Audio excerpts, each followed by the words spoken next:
What if I told you that Christian McCaffrey isn't the best receiving back in the NFL? I know you're mad, but try to calm down for a second. Don't get mad, don't come at me, hear me out. The best receiving back in the NFL is Austin Ekeler, but I'm the only guy that'll tell you that. It is the truth though, and Austin Ekeler is one of the most underrated players in the NFL. This is the story of Austin Ekeler, and what makes him great.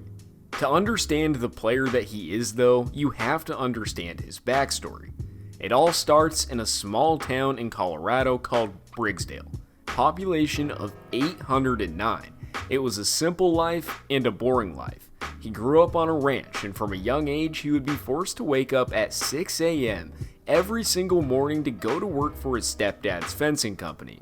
He would be forced to do things exactly right or do them over again, and he had no praise and certainly no pay. Ekeler says that his now ex-stepdad was abusive and mean to him, and doesn't even address him by his name anymore.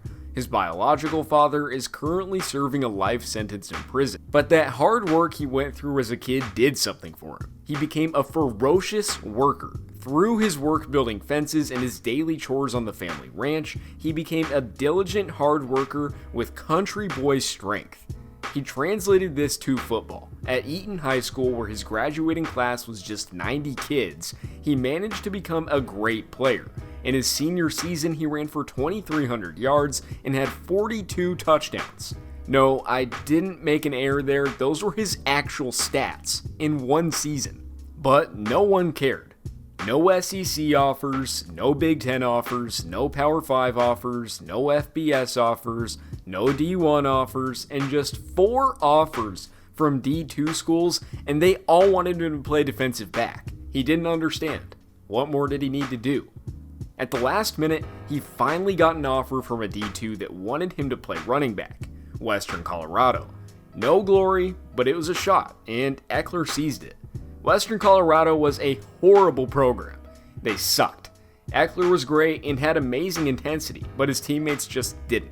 He was able to put up good numbers, but the team just couldn't help him win. He sat through blowout after blowout until finally in his senior year, he took a bigger leadership role. He led the team to a 7-4 record. This doesn't sound like much, but it's Ekeler's story. Nothing fancy, but he worked hard and improved consistently. Even standing at just 5'9", Ekeler was able to put up monster seasons there, was a beast in the weight room, and was paving his own destiny. Again, no one cared, but this is a staple of Ekeler's story. He entered the 2017 NFL Draft and somehow went undrafted. NFL teams took 27 running backs before him. But luckily, the Chargers saw something, and they brought him into training camp as one of 5 running backs on the 90-man roster. He had a very slim shot to make the team, but it was another opportunity for him. In his first practice, he literally got so nervous that he was dry heaving and had to leave the field. He was a wreck.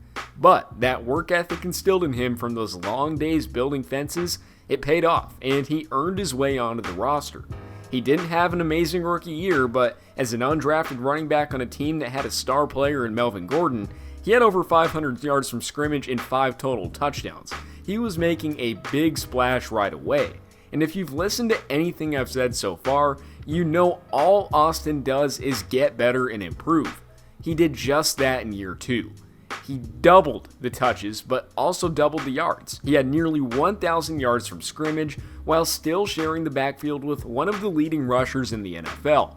He was staking his claim on this Chargers roster. He finally had people caring. A small group, sure, but finally, people believed in him, and this wasn't something Ekeler had going for him previously. And in 2019, he didn't let us down.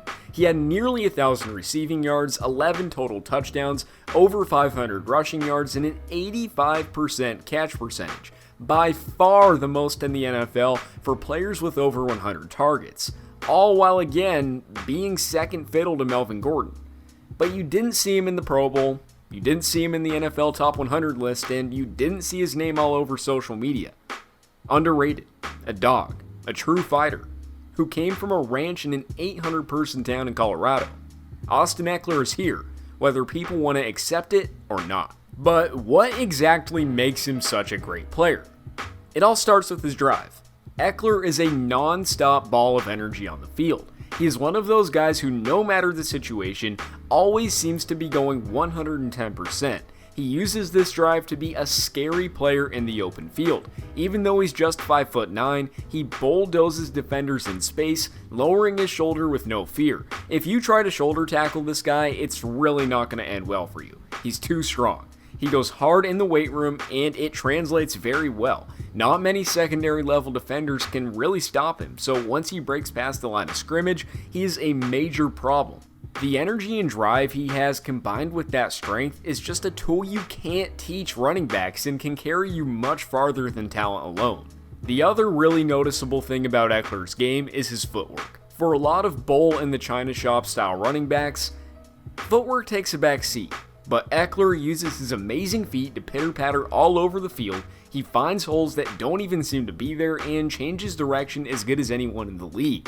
Coupled with his obvious speed and power ability, it just makes him so dangerous whenever he has the room to operate. Especially for a receiving back like himself, this is one of the most valuable traits because he not only finds holes with his footwork in the running game, but also is an exceptional route runner out of the backfield. This makes him a lot like another Chargers legend, Darren Sproles. And lastly, it's his versatility. I talked about how he's the best receiving back in the league, and I said I'd get back to it. He is. He is so special here and tremendously underrated. Not only does he do your typical running back routes to a T, your screens, your flats, your wheels, but he also runs a full route tree as a slot receiver.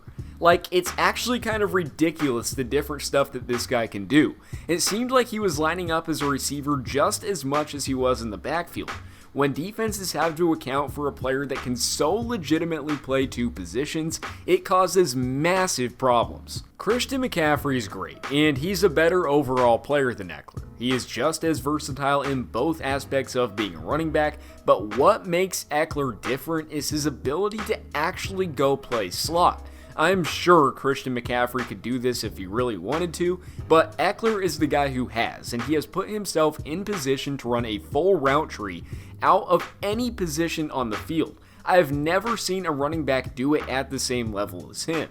He was second in the NFL in receiving yards for running backs last year, only behind CMC, who had 12 more yards but 34 more targets. Ekeler did more with less chances. Simple as that. Now with Melvin Gordon finally out of the picture, a backfield all to himself, and a team that will likely rely heavily on the run this season, Ekeler will get a chance to even further prove his worth. He was snubbed from the Pro Bowl, snubbed from everything, but he will continue to fight and continue to improve. He has never been an on-the-radar guy, and that's kind of what makes him great. He is a different breed, a versatile, efficient, powerful back who is one of the most underrated players in the NFL right now. If you enjoyed this video, make sure to subscribe to SemiPro. We post awesome sports videos like this, and we also have a podcast network where we release daily podcasts. We have an NFL podcast, an NBA podcast, fantasy sports podcast. We got everything over there, so make sure to go check that out. I'll link it in the description. Thank you very much for watching this video. Have a blessed rest of your day.